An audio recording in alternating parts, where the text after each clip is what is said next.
Welcome back to day 18. We're reading Genesis 19, 20, and 21. Without further ado, Genesis 19. And the two messengers came to Sodom in the evening, and Lot was sitting in the gate of Sodom.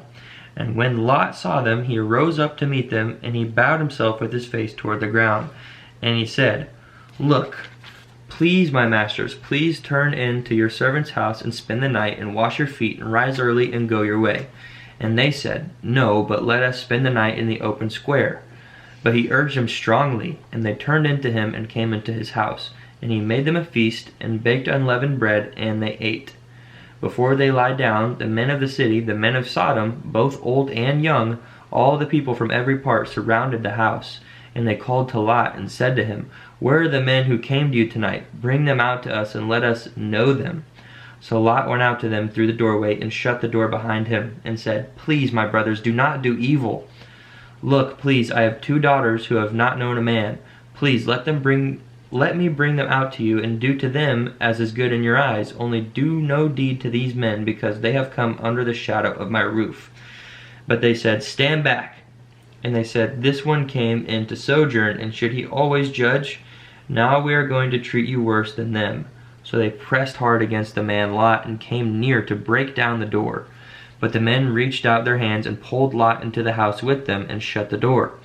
Then they struck the men who were at the doorway of the house with blindness, both small and great, and they wearied themselves to find the door.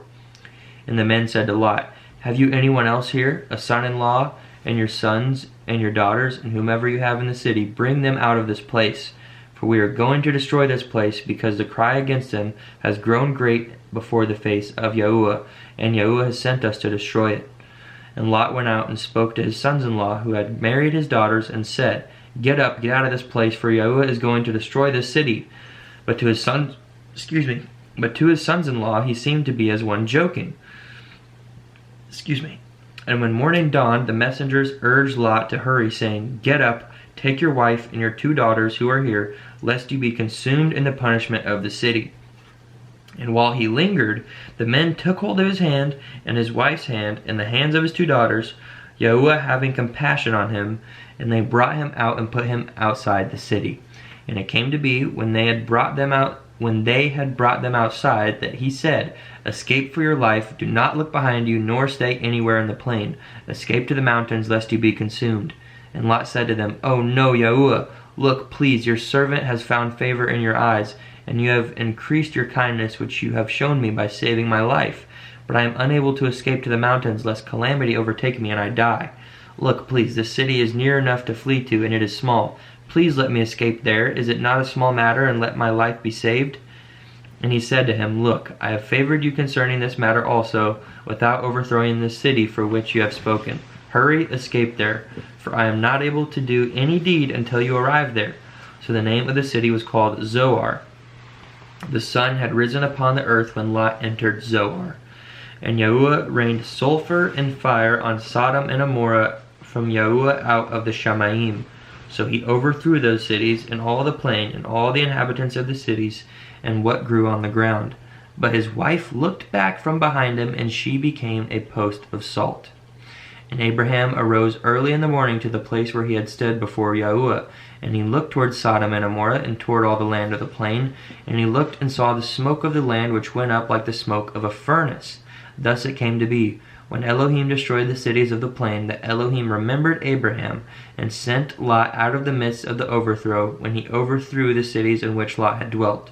And Lot went up out of Zoar and dwelt in the mountains, and his 2 daughters were with him, for he was afraid to dwell in Zoar. For he and his 2 daughters dwelt in a cave. And the firstborn said to the younger, "Our father is old, and there is no man on the earth to come in to us, as is the way of all the earth. Come, let us make our father drink wine, and lie with him, so that we preserve the seed of our father." So they made their father drink wine that night. And the firstborn went in and lay with her father, and he was not aware of it when she lay down or when she arose.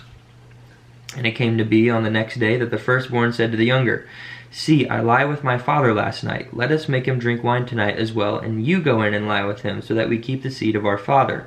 So they made their father drink wine that night as well. And the younger arose and lay with him, and he was not aware of it when she lay down or when she arose. Thus both the daughters of Lot became pregnant by their father. And the firstborn bore a son and called his name Moab. He is the father of the Moabites to this day. And the younger, she also bore a son and called his name Ben-Ami. He is the father of the children of Ammon to this day. Chapter 20. Abraham departed from there to the land of the Negeb, and dwelt between Kadesh and Shur, and stayed in Gerar. And Abraham said concerning Sarah his wife, She is my sister. And Abimelech, sovereign of Gerar, sent and took Sarah. But Elohim came to Abimelech in a dream by night, and said to him, See, you are a dead man because of the woman whom you have taken, for she is a man's wife. However, Abimelech had not come near her, and he said, Yahuwah, would you slay a righteous nation also? Did he not say to me, She is my sister? And she, even she herself, said, He is my brother. In the integrity of my heart and in the innocence of my hands I have done this. Elohim said to him in a dream, Though I know that you did this in the integrity of your heart, and so I kept you from sinning against me, for this reason I did not let you touch her. And now return the man's wife, for he is a Nabi, and let him pray for you, and you live. But if you do not return her, know that you shall certainly die, you and all that are yours. So Abimelech rose early in the morning, and called all his servants, and spoke all these words in their hearing. And the men were greatly frightened. Abimelech called Abraham and said to him, What have you done to us? And what have I sinned against you, that you have brought on me and on my reign a great sin? You have done matters to me that should not be done. And Abimelech said to Abraham, What did you have in view that you have done this matter? Abraham said, Only because I said, The reverence of Elohim is not in this place, and they shall kill me for the sake of my wife. And yet she is truly my sister. She is the daughter of my father, but not the daughter of my mother, and she became my wife. And it came to be, when Elohim caused me to wander from my father's house, that I said to her, This is your kindness that you should do for me. In every place, wherever we go, say of me, He is my brother. Then Abimelech took sheep, cattle, male and female servants, and gave them to Abraham. And he returned Sarah his wife to him. And Abimelech said, See, my land is before you, dwell wherever it is good in your eyes. And to Sarah he said, See, I have given your brother 1,000 pieces of silver. See, it is to you a covering of eyes before all who are with you, and before all others, and you are cleared before everyone. Abraham prayed to Elohim, and Elohim healed Abimelech and his wife and his female servants, so they bore children. For Yahuwah had closed up all the wombs of the house of Abimelech because of Sarah, Abraham's wife. Chapter 21. And Yahuwah visited Sarah as he had said, and Yahuwah did for Sarah as he had spoken. So Sarah conceived and bore Abraham a son in his old age, at the appointed time of which Elohim had spoken to him.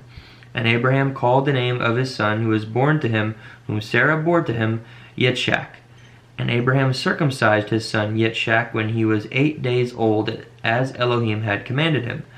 Abraham was 100 years old when his son Yitzchak was born to him. And Sarah said, Elohim has made me laugh, and everyone who hears of it laughs with me. And she said, Who would have said to Abraham that Sarah would nurse children? For I have borne him a son in his old age. And the child grew and was weaned, and Abraham made a great feast on the day that Yitzchak was weaned. And Sarah saw the son of Hagar the Mitzrite, whom she had borne to Abraham, mocking. So she said to Abraham, Drive out this female servant and her son, for the son of this female servant shall not inherit with my son, with Yitzchak. And the matter was very evil in the eyes of Abraham because of his son. But Elohim said to Abraham, Let it not be evil in your eyes because of the boy and because of your female servant. Whatever Sarah has said to you, listen to her voice, for in Yitzchak your seed is called. And of the son of the female servant I also make a nation, because he is your seed. And Abraham rose early in the morning, took bread and a skin of water, which he gave to Hagar, putting it on her shoulder, also the boy, and sent her away. And she left and wandered in the wilderness of Beersheba. And the water in the skin was used up, and she placed the boy under one of the shrubs. And she went and sat down about a bow shot away, for she said, Let me not see the death of the boy. And she sat opposite him, and lifted her voice and wept. Elohim heard the voice of the boy, and the messenger of Elohim called to Hagar from the Shamayim, and said to her, What is the matter with you, Hagar? Do not fear, for Elohim has heard the voice of the boy where he is. Arise, lift up the boy, and hold him with your hand, for I make a great nation of him. And Elohim opened her eyes, and she saw a well of water. And she went and filled the skin with water and gave the boy a drink. Elohim was with the boy, and he grew and dwelt in the wilderness and became an archer. And he dwelt in the wilderness of Paran, and his mother took a wife for him from the land of Mitzrayim. And it came to be at that time that Abimelech and Pichol, the commander of his army, spoke to Abraham, saying, Elohim is with you in all that you do. And now swear to me by Elohim not to be untrue to me, to my offspring, or to my descendants. Do to me according to the kindness that I have done to you, and to the land in which you have dwelt. Abraham said, I swear. And Abraham reproved Abimelech because of a well of water which Abimelech's servants had seized. And Abimelech said, I do not know who has done this deed. Neither did you inform me, nor did I hear until today. So Abraham took sheep and cattle and gave them to Abimelech, and the two of them made a covenant. Abraham put 7 ewe lambs of the flock by themselves. And Abimelech asked Abraham, What are these 7 ewe lambs which you have put by themselves? And he said, Take these 7 ewe lambs from my hand to be my witness that I have dug this well. So he called that place Beersheba, because the two of them swore an oath there. Thus they made a covenant at Beersheba, and Abimelech rose with Pichol, the commander of his army, and they returned to the land of the Pelishtites. And he planted a tamarisk tree in Beersheba, and there called on the name of Yahuwah, the everlasting El. Abraham sojourned in the land of the Pelishtites many days. And that concludes our day 18 reading. Thanks for joining me. Blessings, peace, and love.